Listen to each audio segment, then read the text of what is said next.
Hi guys, this is Thomas and this is your course on how to become a chef 101. Welcome to lesson number 3, skills needed to become a chef. Point number 1 is passion.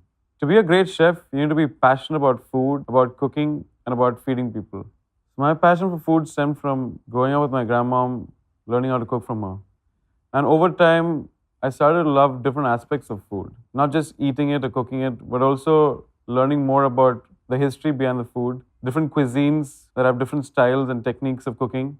And I've since traveled a lot and researched other cuisines in different parts of our country extensively. And the anthropology and the history of those dishes are really interesting as well. For me, in the kitchen, the science behind cooking is really exciting as well. And how food reacts when you apply different heat and different techniques to it is something that's really insightful and something that makes me very curious and excited. So in order to become a good chef, it's not just important enough to love to eat or love to cook, but you have to be excited and intrigued by the entire idea of food. Point number 2 is the willingness to practice. To become a good chef, you need to constantly develop those basic cooking techniques and skills. And that you can develop only through constant and persistent practice. With every time you do a certain task or a certain skill, you need to focus on getting better and faster at it. And it's only upon refining those skills that you can eventually be able to master them and expect cooks under you to be able to do the same.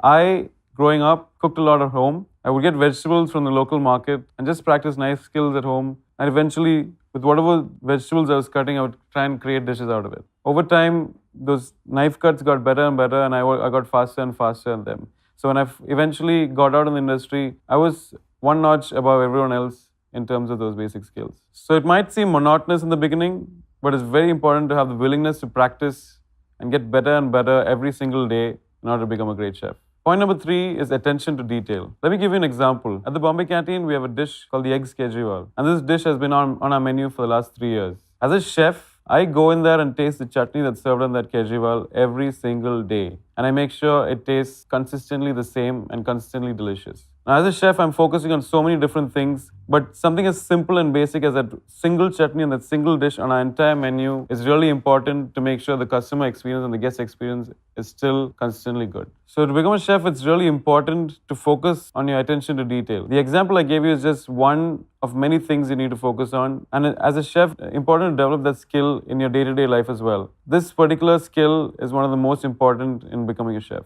The next point is people management. As a chef, I currently have around 30 cooks under me working in my kitchen. And every single one of them brings a different set of motivations, a different set of things that inspire them, and things that take them the right way or the wrong way. As a chef, I need to be able to identify each of their strengths and their weaknesses and be able to harness the best out of them. People management is really important because as a chef, you're not the one who's cooking the food every day.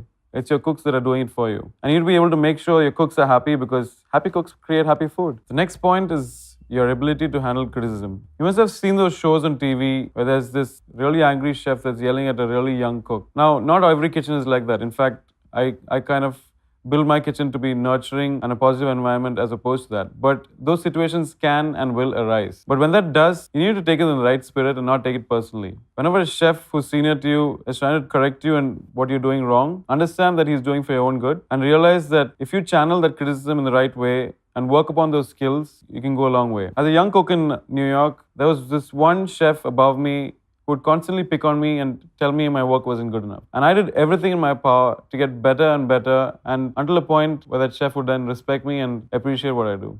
So it's very important to be able to handle criticism effectively in order to become a great chef. The next point is creativity. As a chef, this is one of the most important skills that will differentiate you from others in your industry. Now, for us at the Bombay Canteen, we have a very simple philosophy of celebrating regional Indian food through local seasonal ingredients. And I can give you an example of a very iconic Bombay Canteen dish, which are our desi tacos. Now, we built upon the idea that most Indians eat different rotis or breads with something, like a sabzi or a meat. And then we looked at other parts of the world for other cultures that were adopting that same philosophy of putting things together. Essentially, it's taking some very basic ideas and putting them together to create something completely new.